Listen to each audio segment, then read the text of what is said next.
As we get ready to start Yom Kippur this evening, celebrating Kol Nidre together, I wanted to share a story that I heard over Rosh Hashanah from a friend of mine, Rabbi Blair Nosonwich.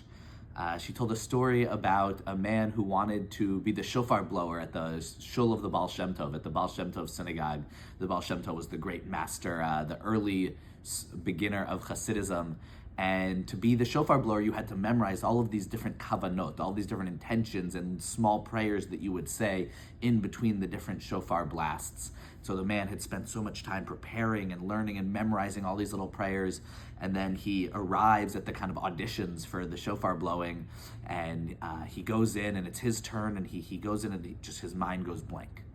And he forgets everything. And he so wanted to be the one to blow shofar at the Baal Shem Tov shul. And he so had practiced and his mind just went blank and he just started crying. And he started crying and he was unconsolable. And finally he stops and the Baal Shem Tov looks at him and says, "You're hired. You got the job."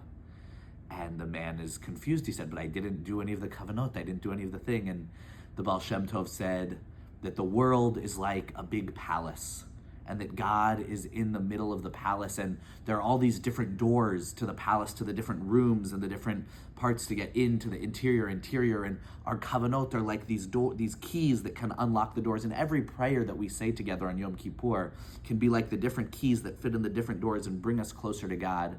He said, but we all also have an axe that can break down any of those doors, and that axe is a broken heart, and that axe is our tears.